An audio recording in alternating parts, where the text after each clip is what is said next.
गलवान हिंसा को लेकर प्रधानमंत्री मोदी ने देश को दिलाया भरोसा, कहा व्यर्थ नहीं जाएगी शहीदों का बलिदान। देश को इस बात का गर्व होगा कि वे मारते मारते मरे हैं, हिस्सा है। चीन को प्रधानमंत्री मोदी की खरी खरी, कहा हम उकसाते नहीं लेकिन अखंडता और संप्रभुता से समझौता नहीं करते। विदेश मंत्री एस जयशंकर ने चीनी विदेश मंत्री को घुमाया फोन, कहा जो हुआ वो चीन की सोची समझी प्लानिंग। चीन को हिंदुस्तान की खरी खरी, विदेश मंत्री ने चीनी विदेश मंत्री को कहा जमीनी हालात को बदलने के लिए चीन ने तैयार की साजिश। विदेश मंत्रियों की बातचीत से पहले बेसुरा राग अलाप रहा था चीन, भारतीय जवानों पर लगाया एलएसी पार करने का आरोप। प्रधानमंत्री मोदी ने 19 जून को बुलाई सर्वदलीय बैठक, चीन के साथ हालात को लेकर करेंगे चर्चा। चीन के अखबार ग्लोबल टाइम्स ने फिर लिखा धमकी भरा लेख, अगर भारत एलएसी पर तनाव बढ़ाता है तो उसे पाकिस्तान, नेपाल और चीन की तरफ से दबाव झेलना पड़ेगा। विदेश मंत्रालय के प्रवक्ता अनुराग श्रीवास्तव ने दो टूक कहा, भारत अपनी संप्रभुता और अखंडता से कोई समझौता नहीं करेगा। 6 जून को सेना के कमांडरों के बीच हुई बातचीत को लागू करे चीन। चीन के 52 मोबाइल ऐप्स पर भारतीय खुफिया एजेंसियों की नजर, लिस्ट सरकार को सौंपी गई। सरकार इन्हें कर सकती है ब्लॉक या फिर लोगों से इस्तेमाल नहीं करने की कर सकती है अपील। भारत 8वीं बार चुना गया सुरक्षा परिषद का अस्थायी सदस्य, 192 में से मिले 184 वोट। लद्दाख में चीन के साथ झड़प में शहीद हुए हवलदार के फलानी का शव पहुंचा मदुरई, एयरपोर्ट पर दी गई श्रद्धांजलि। पुंछ में युवाओं ने लद्दाख में शहीद को श्रद्धांजलि दी, चीन के खिलाफ जमकर की नारेबाजी। महाराष्ट्र में औरंगाबाद के एआईएमएम के कार्यकर्ताओं ने चीन के राष्ट्रपति के पुतले पर कालिक पोथी, फिर पुतला दहन कर चीनी साजिश का किया विरोध। दिल्ली के आरगीपुरम में लोगों ने शहीदों को भावभीनी श्रद्धांजलि दी। मार्केट एसोसिएशन ने चीन के सामान के बहिष्कार का ऐलान किया। पटना में शहीद जवान सुनील कुमार को दी गई अंतिम विदाई, सोमवार को एलएसी पर गलवान घाटी के पास हुई झड़प में दी शहादत। शहीद सुनील कुमार को राजकीय सम्मान के साथ दी गई श्रद्धांजलि। सीएम नीतीश कुमार की गैर हाजिरी में मौजूद रहे डिप्टी सीएम सुशील मोदी।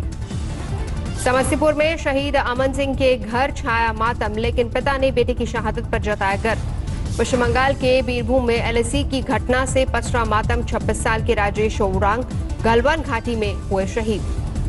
हिमाचल प्रदेश के हमीरपुर के रहने वाले अंकुश ठाकुर कल एलएसी पर हुई हिंसक झड़प में शहीद, गांव में छाया मातम। संगरूर में शहीद के परिवार के नहीं थम रहे आंसू, 22 साल की गुरविंदर सिंह ने सरहद की सुरक्षा में कुर्बान की अपनी जान। गलवान घाटी में चीनी सैनिकों से देश की सरहद की रक्षा करते जवान मनदीप सिंह ने दी प्राणों की आहुति, पटियाला में शहीद के घर मातम। जमशेदपुर के कोशा गांव में छाया मातम, एलएसी की घटना में 21 साल के जवान गणेश शहीद। लद्दाख में शहीद हुए सैनिकों के सम्मान में दानापुर में निकाला गया कैंडल मार्च, पूर्व सैनिकों ने दी श्रद्धांजलि। कानपुर में चीन के खिलाफ सिख समाज का फूटा गुस्सा, तलवारें लेकर किया प्रदर्शन, बोले एक सिख 1.25 लाख चीनियों के बराबर। मेरठ में शहीद विपुल रॉय के घर मातम, गलवान घाटी में देश की रक्षा करते हुए शहीद हुए। चीनी दुस्साहस पर पीस पार्टी के राष्ट्रीय अध्यक्ष डॉक्टर अयूब ने साधा केंद्र सरकार पर निशाना। देश के प्रधानमंत्री हमेशा हमें सेफ होने की बात कहते थे, तो इस तरह से हमला कैसे हो गया। भुवनेश्वर में बहादुर सैनिकों को लोगों ने दी श्रद्धांजलि, कैंडल मार्च निकाला गया। अमृतसर में चीन के खिलाफ बजरंग दल का हल्ला बोल, गलवान घाटी में धोखे से हमले पर चीन को गुस्सा। मुरादाबाद में एक कलाकार ने शहीद को अपने अंदाज में दी श्रद्धांजलि, बनाया 20 फीट लंबा पोर्ट्रेट। लेह अस्पताल के पास जमा हुए लद्दाख के स्थानीय लोग, शहीदों के सम्मान में लगे भारत माता के जयकारे। लेह में शहीदों के लिए खास प्रार्थना, लद्दाख बौद्ध एसोसिएशन ने जवानों को दी श्रद्धांजलि। गलवान हिंसा के खिलाफ देश में चीन के खिलाफ जोरदार गुस्सा, सूरत में लोगों ने तोड़ दिया चीनी कंपनियों का टीवी। चीन के खिलाफ जयपुर में करनी सेना का विरोध प्रदर्शन, बाजारों से चीन के सामान के बहिष्कार की धमकी। पटना में चीन के खिलाफ जन अधिकार पार्टी का विरोध प्रदर्शन, पप्पू यादव की अगुवाई में समर्थकों का हल्ला बोल। शहीद कैप्टन सौरभ कालिया के पिता बोले पाकिस्तान और चीन भरोसे के लायक नहीं, भारत ऐसा पलटवार करे जिसका सबक चीन को याद रहे। चीन और पाकिस्तान, इनके ऊपर हम कभी भी इतबार नहीं कर सकते। बोले इनके मन में हमेशा ही तो भारत को नुकसान करने की इनकी सोच रहती है। सीतामढ़ी में परशुराम सेना का चीन के खिलाफ प्रदर्शन, जिनपिंग होश में आओ के लगाए नारे। वैशाली के शफते निवासी जय कुमार सिंह के घर मातम, गलवन घाटी में दी शहादत। आरजेडी के वरिष्ठ नेता रघुवंश प्रसाद सिंह कोरोना पॉजिटिव, पटना के एम्स में भर्ती करवाए गए। झारखंड में 2 सीटों पर होने वाले राज्यसभा चुनाव के लिए सियासी गोटियां बिछाई गई। मुख्यमंत्री हेमंत सोरेन ने बीजेपी पर साधा निशाना। किस तरीके से विधायकों को उनके अधिकारों से वंचित किया जा रहा है। हेमंत सोरेन का दावा, उनके पास कांग्रेस, एनसीपी, लेफ्ट और निर्दलीय विधायकों का समर्थन, दोनों उम्मीदवारों की जीत तय। बाबरी मस्जिद विध्वंस केस में साक्षी महाराज की कोर्ट में पेशी, 4 घंटे में 1050 सवाल पूछे गए। बहुत लंबा 1050 प्रश्न, 4 घंटे का समय, मेरे द्वारा एक का सटीक जवाब दिया गया।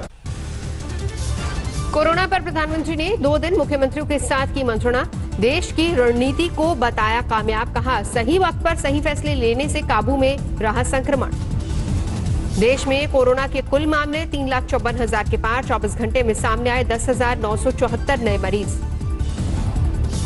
देश भर में कोरोना से अब तक 11,903 लोगों की मौत, 1,86,000 से ज्यादा मरीज स्वस्थ हुए। महाराष्ट्र में कोरोना से अब तक 5,651 लोगों की मौत, कुल मामले 1,16,000 के पार। दिल्ली में 24 घंटे में कोरोना के 67 लोगों की मौत, 2,414 नए मामले, 47,102 तक पहुंचा कुल आंकड़ा। दिल्ली के स्वास्थ्य मंत्री सत्येंद्र जैन में कोरोना संक्रमण की पुष्टि, आज दोबारा हुआ टेस्ट, कल नेगेटिव पाई गई थी रिपोर्ट। आम आदमी पार्टी की नेता आतिशी में भी कोरोना की पुष्टि। दिल्ली के कालकाजी से है विधायक। दिल्ली के एलएनजेपी अस्पताल में सीसीटीवी लगाने का काम शुरू, हॉस्पिटल के दौरे के बाद गृह मंत्री अमित शाह ने दिया था निर्देश। यूपी में एक दिन में कोरोना का रिकॉर्ड उछाल, 583 नए केस बढ़े, मरीजों का कुल आंकड़ा 15,000 के पार। पश्चिम बंगाल में लगातार बढ़ रहे कोरोना के मामले, मुख्यमंत्री ममता बनर्जी ने अधिकारियों के साथ की बैठक। तमिलनाडु में 24 घंटे में कोरोना के 1500 से ज्यादा मामले, मरीजों का आंकड़ा 48,000 के पार, अब तक 528 मरीजों ने तोड़ा दम। गुजरात में एक दिन में कोरोना की 500 से ज्यादा उछाल, कुल मरीजों का आंकड़ा 24,500 के पार, अब तक 1,533 लोगों की मौत। राजस्थान में कोरोना केस 13,000 के पार, अब तक 308 मरीजों की गई जान। हरियाणा में बीते 24 घंटे में कोरोना के 550 नए मामले आने से खट्टर सरकार की बढ़ी टेंशन, अब तक 118 मरीजों की मौत।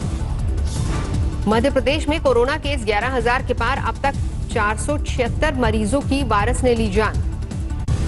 देवरिया में लैब टेक्नीशियन कोरोना पॉजिटिव मिला, सीएचसी रुद्रपुर को किया गया सील। राजस्थान में 12वीं बोर्ड की बची हुई परीक्षाएं आज से फिर शुरू, 136 परीक्षा केंद्रों में कराए जा रहे इम्तिहान। अलीगढ़ में सड़क पर बेहोशी की हालत में मिली 12 साल की लड़की, अस्पताल में डॉक्टरों ने मृत घोषित किया।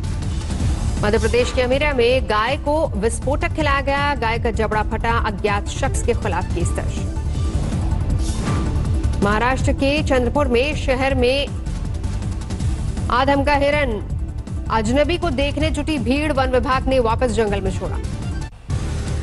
सहारनपुर में ट्रैफिक पुलिस में तैनात सिपाही ने की आत्महत्या, घर में लगाई फांसी। उभरती क्रिकेटर अयाती रियांग अपने घर में मृत पाई गई, अंडर 19 में भारत के लिए खेल चुकी हैं। श्रावस्ती में सरयू नदी में तैरती मिली महिला की लाश, पुलिस ने जांच शुरू की। तमिलनाडु से ओडिशा लौटे युवक ने 7 दिन टॉयलेट में गुजारे, प्रशासन ने इंस्टीट्यूशनल क्वारंटीन में रखने से किया मना। तेलंगाना से ओडिशा पैदल जा रहा प्रवासी मजदूरों का परिवार पहुंचा चंद्रपुर के बलरामपुर शहर, मालिक ट्रेन का टिकट देने का वायदा कर मुकरा। नोएडा में एक महिला ने चलती बस में रेप करने का आरोप लगाया, पुलिस ने जांच शुरू की।